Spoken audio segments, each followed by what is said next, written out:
À l'heure où les alarmes sur les impacts de l'IA sur les emplois se multiplient, la question de la responsabilité numérique n'a jamais été aussi importante. Elle se double d'une guerre des talents, pour reprendre les termes du titre de la rencontre annuelle du G9+. Chez Visionary Marketing, on essaye de ne jamais rater les conférences de ce think tank, tant elles sont intéressantes. Nous y avons déjà vu Tara Hunt, Jeremy Rifkin, Jacques Attali, Guillaume Pépi. Une fois encore, la conférence annuelle de l'association qui s'est tenue le 18 mars 2024, consacrée à l'inévitable intelligence artificielle et la responsabilité numérique, a été à la hauteur de ses promesses avec des intervenants de marque. Citons en particulier Laurence de Villers et Jean-Gabriel Ganassia, ce dernier auteur de l'excellent « La singularité n'existe pas », sans oublier les panélistes de très haut niveau. Difficile de résumer pareille rencontre, ce qui explique le temps mis à en publier le compte-rendu que nous avons résumé en un paragraphe, et sans ChatGPT, il faut le rappeler. Des interviews, des chiffres, des faits, des études. Pas de blabla, ce sont les podcasts de Visionary Marketing disponibles sur toutes les bonnes chaînes de balado-diffusion.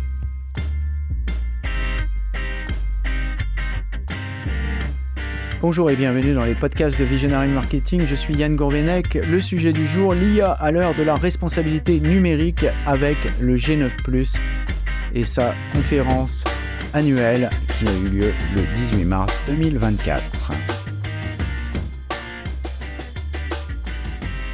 Alors, comment comprendre ce compte-rendu en 30 secondes ?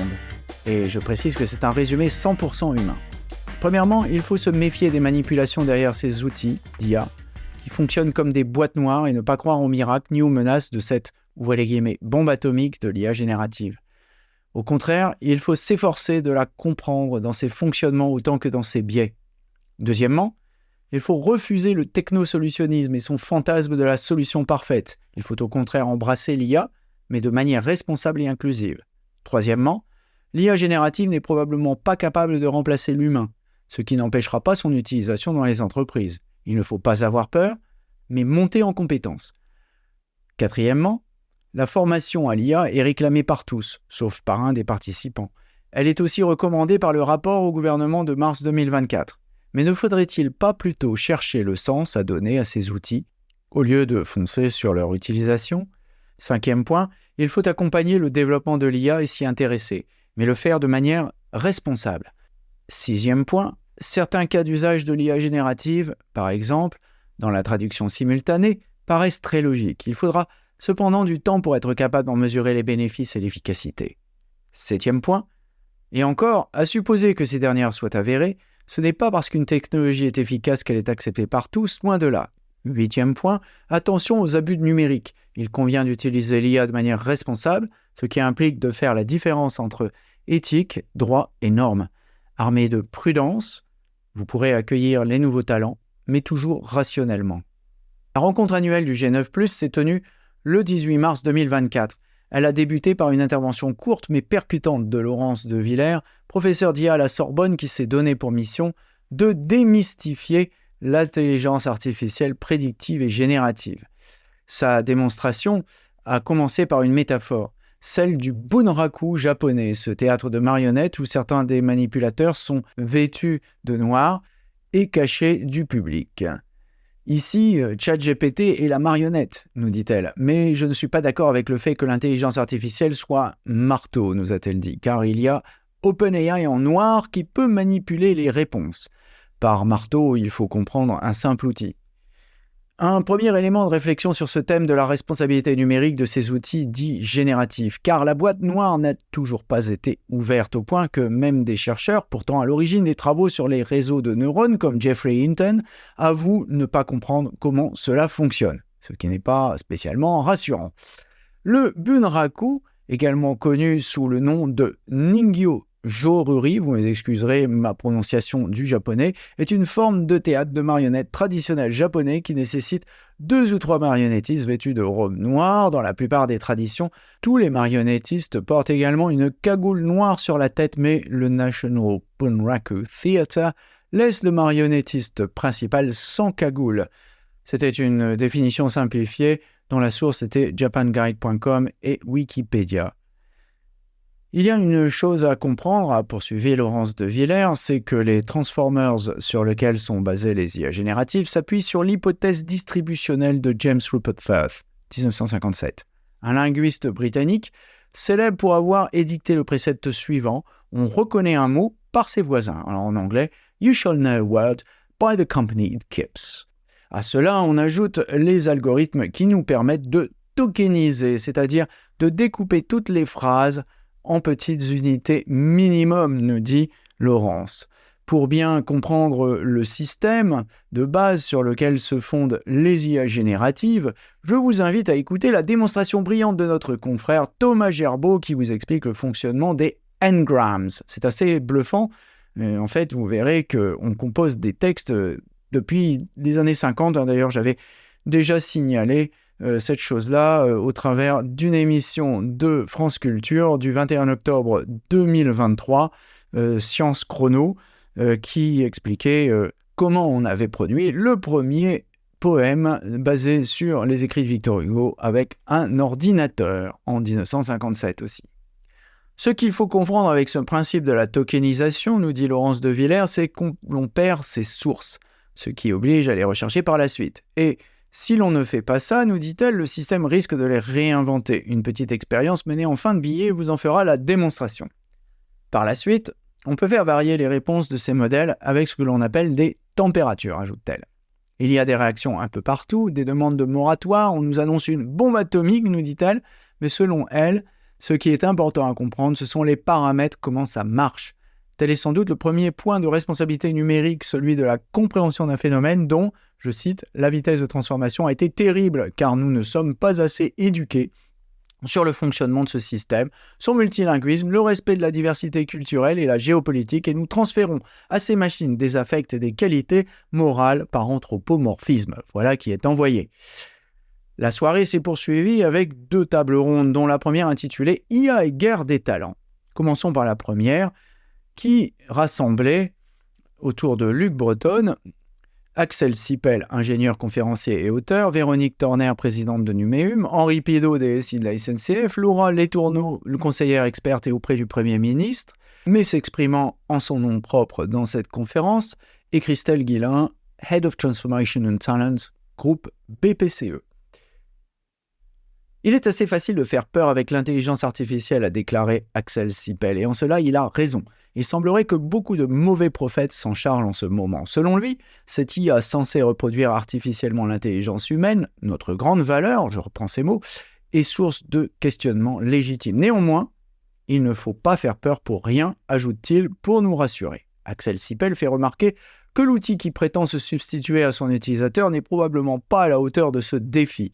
Il ne faut cependant pas se leurrer selon lui. Je cite, « L'intelligence artificielle sera utilisée et l'est déjà en entreprise et elle conduira sans doute à devoir élever le niveau des employés. En conclusion, il ne faut pas avoir peur, mais il faut se préparer à augmenter son niveau de connaissance. » Laura Letourneau, qui parlait en son nom personnel, je le répète, a fait quelques remarques intéressantes pour compléter le propos d'Axel Sipel. « On a plus besoin de sens que d'intelligence », a-t-elle avancé. Cette remarque résonne particulièrement à nos oreilles, car effectivement, plus que d'apprendre exactement comment se servir de l'intelligence artificielle, on pourrait effectivement commencer par savoir à quoi elle peut servir. Elle nous enjoint à juste titre à prendre du recul et de nous méfier du technosolutionnisme, ce fantasme de la solution parfaite pour optimiser le système, alors qu'il faudrait le changer, je cite. Une remarque qui n'a pas forcément fait l'unanimité autour de la table ronde, mais qui nous semble pourtant frapper au coin du bon sens. Véronique Torner, présidente de Numéum, sur les traces de Bernard Stiegler, nous recommande une approche pharmacologique, de pharmacon, le poison, médicament, bouc émissaire en grec. Mais elle précise que, je cite, « Malheureusement, on ne maîtrise pas le rythme de l'innovation et qu'il faut donc prendre le train en marche. Toutefois, elle nous enjoint d'adopter une vision responsable et inclusive à laquelle nous souscrivons également. Elle a fait également référence au rapport déposé au gouvernement en mars 2024 qui a établi quelques propositions et que nous avons déjà commenté sur Visionary Marketing sur l'impact pour les emplois. Premièrement, sensibiliser tous les Français collectivement dès le plus jeune âge. Deuxièmement, mettre de l'intelligence artificielle dans toutes les formations, par exemple, pour apprendre le droit et questionner le droit au travers de l'IA. Troisièmement, former les spécialistes de l'IA dont on manque, comme dans tous les domaines techniques. Numéum est en phase avec ce rapport, je cite, et a pris le taureau par les cornes. Nous avons publié un livre blanc sur les cas d'usage et nous accompagnons l'industrie, mais de manière responsable, a précisé Véronique Torner. Vous trouverez un lien vers le livre blanc dans le billet. Pour Henri Pideau, DSI de la SNCF, la formation n'était pas utile, car l'outil est selon lui accessible à tous. Le vrai sujet était plutôt de passer à l'acte et de mettre à disposition l'outil en mode privé. Il a cité de nombreux cas d'usage, comme celui de résumer des documentations de 300 pages ou d'assister les agents de la SNCF qui accueilleront les touristes lors des JO de 2024. Selon M. Pideau, il n'y a pas besoin d'un gros modèle de données pour bien utiliser l'IA générative. Je le cite, il suffit d'injecter le corpus d'une seule expertise, une seule information, ce qui permet d'accélérer l'intégration des jeunes diplômés. Le DSI de la SNCF, auteur d'un livre sur le sujet de l'IA générative, « Faites de l'IA votre allié au quotidien », c'est son titre, indique avoir commencé très tôt à mettre en œuvre ces technologies sur le terrain, notamment avec des sujets tournant autour de la traduction en temps réel en 35 langues pendant les Jeux Olympiques. On sent bien ici la capacité de ces technologies à répondre à des problèmes pratiques sur le terrain, et on imagine facilement ces usages qui devront cependant être confirmés par la qualité de l'interface et la rapidité d'exécution. Sans oublier, bien entendu, la résistance au changement et la capacité d'adaptation du personnel. La réalité du terrain montrera si ces outils d'aide à la traduction, par exemple, seront plus efficaces que de donner une réponse instantanément en mauvais anglais, ou mieux encore en bon anglais, et c'est un ancien traducteur qui vous parle. Tout dépendra du temps de réponse des applications choisies, de la facilité d'utilisation de l'outil et de la coopération du personnel. Comme nous l'avons fait remarquer plusieurs fois, il faut tester ces outils et voir comment on peut les rendre utiles dans notre travail de tous les jours, mais ne pas surestimer leur utilité ni leur efficacité, comme l'a démontré récemment une étude de l'Echo. La société de conseil d'Arnaud Hérol a travaillé sur l'utilisation de la technologie d'IA générative pour résumer des comptes rendus de réunion, une fonctionnalité a priori intéressante et pourtant quasiment universellement considérée comme inutile par les utilisateurs. Alors si on exclut les utilisateurs d'une certaine application qu'on appelle Spock et que je ne connaissais pas. Comme le dit Laurence Letourneau fort justement, il faut se méfier grandement du technosolutionnisme, cette propension à mettre de la technologie pour la technologie sur tout et n'importe quoi. En ces temps de questionnement sur le climat et l'environnement, il s'agit hélas d'un travers souvent observé. Le bilan de l'intégration de ces technologies ne se verra que dans la durée, il faut garder la tête froide et éviter de paniquer. Christelle Guillain de la BPCE a également partagé avec nous son expérience. L'objectif pour l'institution financière était l'utilisation de l'IA pour faire monter en compétence 500 personnes vers la data et l'informatique. Cela ne s'est pas fait sans difficulté, nous a-t-elle dit. Le défi est que l'on veut des réponses fiables. Les LLM nous servent surtout pour dialoguer, mais ce qui compte, c'est la documentation. Pour cette initiative, BPCE s'est associé à Simplon, la grande école du numérique, dont le fondateur est membre de notre Numéricissimo. Passons à la table ronde numéro 2, prospective vers de nouvelles trajectoires pour les talents et intelligence augmentée. Elle rassemblait Laurence de Villers, professeur d'IA à la Sorbonne, Laurent Champanet, directeur général de l'École des Arts et Métiers, qui nous abritait lors de cette conférence du G9+, Franck Denier, DGA SI de France Travail, en remplacement de Richard Ruot, absent ce jour-là, Alain Roumillac, président de Manpower, Europe du Sud. Pour ce dernier, l'IA est l'accélérateur d'un changement qui était déjà en cours. Son analyse est particulièrement intéressante. Je cite, « L'intelligence artificielle aura un impact sur la polarisation du marché du travail. Une polarisation qui oscille entre travail manuel et expertise, nous dit-il. Au milieu, nous y verrons la disparition de la classe moyenne dont on sait les conséquences dans bien des domaines, y compris politiques et sociaux. » Le dirigeant de Manpower souligne 2 points. Premièrement, les entreprises devront s'assurer de conduire le changement, et cela peut prendre du temps, nous explique-t-il. Deuxièmement, il faudra aussi se préoccuper de savoir comment accompagner ceux qui sortent de l'emploi ou du système éducatif. Mais il y a une bonne nouvelle dans tout cela, nous dit-il. Le bon côté des choses, je cite, c'est que nous aurons à faire face à une baisse de la population active. Ce que j'ai particulièrement apprécié dans l'intervention de M. Roumillac, c'est son rappel du temps long. Un rappel que nous répétons souvent sur Visionary Marketing sans toutefois être entendu. Je cite. « Il y a 10 ans, on nous disait que nous allions disparaître car LinkedIn allait nous exploser. Et cela n'est pas arrivé. Ce qui compte, c'est nos clients, a-t-il ajouté. Le changement va donc prendre plus de temps que l'on croit. Je cite toujours. De plus, le vrai problème est la pénurie de talents. Il faut donc former aux nouvelles compétences. Cela est vrai pour tous les types de compétences, nous dit-il, car on passe d'un modèle transactionnel à un mode d'accompagnement. Ce dernier point est très intéressant car il fait allusion au fait que des acteurs de placement de personnel comme Manpower changent de métier. De preneurs d'ordre, ils deviennent des accompagnateurs de changement.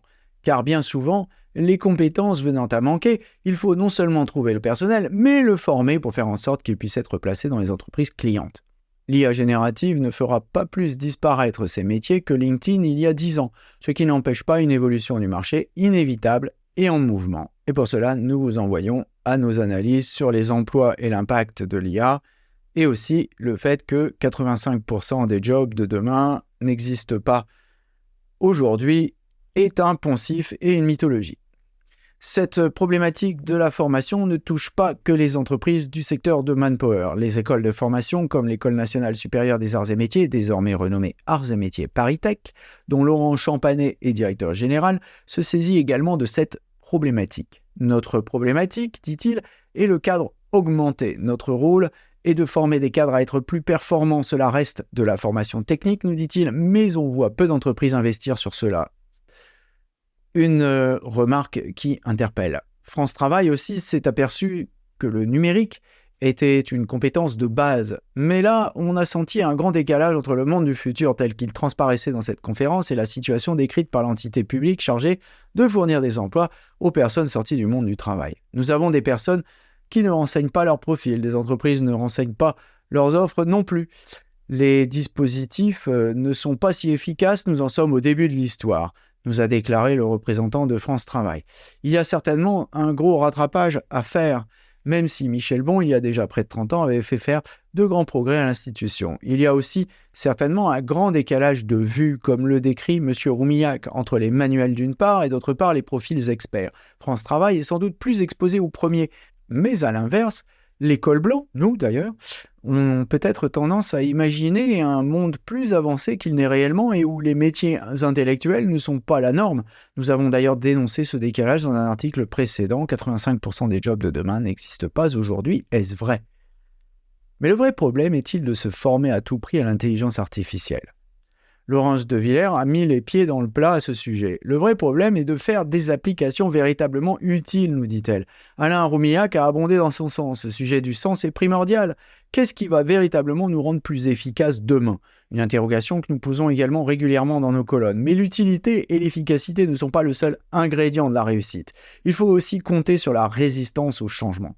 Manpower est également en train de tester en Italie l'utilisation de l'intelligence artificielle dans la priorisation des listes de commandes, car la société est victime d'un problème inverse à celui vécu par la majorité des entreprises. Elle n'est pas capable de servir tous les clients car il y a trop de demandes. Et ils ont bien de la chance. Nous avons développé un algorithme pour mieux gérer la priorisation des demandes, indique M. Roumillac. Nos tests nous ont montré que grâce à lui, nous sommes 20% plus efficaces que quand nous trions les priorités intuitivement. Mais comme toujours, il ne faut pas sous-estimer la résistance des humains. Il poursuit. Nous avons de la peine à faire accepter cet algorithme malgré le gain d'efficacité. Il y a un problème de changement, c'est très dur à mettre en œuvre. Une bonne leçon qui vient corroborer nos intuitions sur ce sujet. Finalement, il en est de l'intelligence artificielle comme de toutes les technologies depuis la nuit des temps. Il nous faut du temps pour les digérer. Et parfois, il y a des rejets par les personnes chargées de les mettre en œuvre sur le terrain. Ce n'est pas parce qu'une solution est plus efficace qu'elle est toujours utilisée. Une vieille règle rappelée souvent par Václav Smil dans ses ouvrages. Mais il est temps de revenir au sujet de l'éthique et de la responsabilité à l'ère de l'intelligence artificielle. Pour cela, le point de vue de Jean-Gabriel Ganassia nous intéressait au plus haut point. Celui-ci s'est attaché à étayer son propos de diverses anecdotes, toutes plus éclairantes les unes que les autres. Sa première anecdote était liée à une expérience récente en Chine, dans l'Empire du Milieu, et s'est aperçu qu'il n'y avait plus de billets de banque. Les cartes bleues étaient également rarement acceptées. Pour payer, il faut utiliser WeChat, nous a-t-il expliqué. Mais pour avoir accès à WeChat, il faut être parrainé. Les outils occidentaux y sont interdits. On ne peut même pas lire son journal. Sans VPN, tout cela est déconcertant, je cite. Sans doute une métaphore intéressante pour souligner l'excès digital qui parfois peut se transformer en cauchemar, comme nous l'avons déjà souligné dans un article précédent intitulé « Serait-il temps de dénumériser ?» Son introduction s'est ensuite tournée vers les définitions des différents termes liés à l'éthique et à la responsabilité numérique. Premièrement, l'éthique est une branche de la philosophie, nous dit-il. Elle définit ce que je dois faire. Deuxièmement, le droit est quant à lui un instrument politique, car il est voté par des assemblées avec des interdits et des sanctions. Troisièmement, les normes sont des conventions entre des parties prenantes. Ce sont des acteurs intéressé, nous dit-il. Pour aller plus loin sur ce thème de la responsabilité à l'ère du numérique, Jean-Gabriel Ganassia a choisi plusieurs allégories. D'abord celle de la justice. Cette allégorie représente une femme tenant une balance et dont les yeux sont cachés par un bandeau. Jean-Gabriel Ganassia a fait un parallèle avec l'AI Act de l'Union européenne. Il est abstrait et loin de la réalité, a-t-il indiqué. Or, je cite toujours, la réalité des technologies fait que le futur n'est jamais ce que l'on avait imaginé. Encore une phrase à méditer. Il est clair que le législateur a bien les yeux bandés. Voilà une première barrière, en effet, la responsabilité du numérique. Et elle n'est pas nouvelle. Les technologies sont mises en place, en général, plus vite que les barrières destinées à en réguler les usages. Souvent, ces législations sont dédictées avec un niveau d'abstraction, comme le précise le philosophe, trop éloigné de la réalité pour qu'elles soient réellement efficaces. L'avenir nous le dira, mais nous avons quelques doutes. Regardons maintenant une autre allégorie, toujours sous le regard du philosophe, celle de la prudence. Car, je cite, « Il n'y a pas de spécification en IA d'apprentissage et encore moins en IA générative », nous prévient le philosophe et expert des technologies d'intelligence artificielle. Quelle confiance peut-on donc accorder à ces technologies ? Cette allégorie de la déesse romaine fait intervenir un serpent, c'est l'animal de la connaissance, et le miroir. Ce dernier nous renvoie à notre passé, nous dit Jean-Gabriel Ganassia. C'est ce miroir qui nous permet de limiter les erreurs et, je cite, de nous assurer de la stabilité du système. Mais ce n'est pas suffisant, car selon lui, il faut également regarder le présent. Et de citer une discussion entre Jacques Derrida et Alain Minck. Trouver la référence à ce débat n'a pas été aisé. Et nous verrons juste après pourquoi. Et petite anecdote amusante. Un exemple qui est tombé à point pour démontrer la nécessité de la prudence quand on utilise des IA génératives. Comme l'indique Jean-Gabriel Ganassia, citant Derrida, il convient, je cite, d'accepter l'imprévisible et de ne pas rester bouche bée, ainsi que d'accueillir ces talents qui viennent. Il faut le faire rationnellement, mais de manière ouverte, me dit-il. On ne peut rêver de meilleures conclusions à cette conférence très éclairante sur l'intelligence artificielle et son usage. Il ne faut pas, en effet, confondre l'Internet et son image comprimée trop rapidement par des algorithmes et des utilisateurs trop pressés. Et cette remarque fait référence à un billet du New Yorker. ChatGPT est comme un JPEG flou du web que je vous invite à lire. Le lien est sur l'article. Alors, passons à la note importante pour conclure ce billet. Pour rechercher la référence à la conférence entre Minck et Derrida, j'ai eu beaucoup de problèmes. Gemini de Google s'est montré bien supérieur à ChatGPT et à Perplexity.ai en ce domaine et nous a assisté pour en découvrir les sources. Alors, c'est un peu ironique quand je dis supérieur. Vous retrouverez la transcription du dialogue avec Gemini dans le billet livré intégralement. En soi, cet exercice est très révélateur. Il ne m'a pas été possible de retrouver la trace de ce livre, Le chaos et la politique, penser la catastrophe de 1993, qui est suggéré par Gemini, ni de trouver un livre portant ce titre, ni sur Amazon, ni sur momox.com. Le moteur de recherche d'Odile Jacob, l'éditeur qui était indiqué également par Gemini, étant très peu coopératif, je n'ai pas non plus trouvé de réponse à ma question, Jacques Derrida semblant ne pas avoir écrit chez cet éditeur. Enfin, une recherche de la bibliographie de l'auteur sur Amazon n'a pas permis non plus de trouver une référence à ce titre. N'ayant pas identifié de référence à ses écrits, et dans le doute, je m'abstiendrai. Mais au cas où il s'agirait bien d'une hallucination, voici une illustration parfaite de la méfiance que nous devons appliquer à ces outils. Pour gagner 5 minutes à chercher une information, j'ai perdu 3 quarts d'heure à essayer de la croiser et de la vérifier. En d'autres termes, c'est une perte de temps et d'efficacité sèche et nette.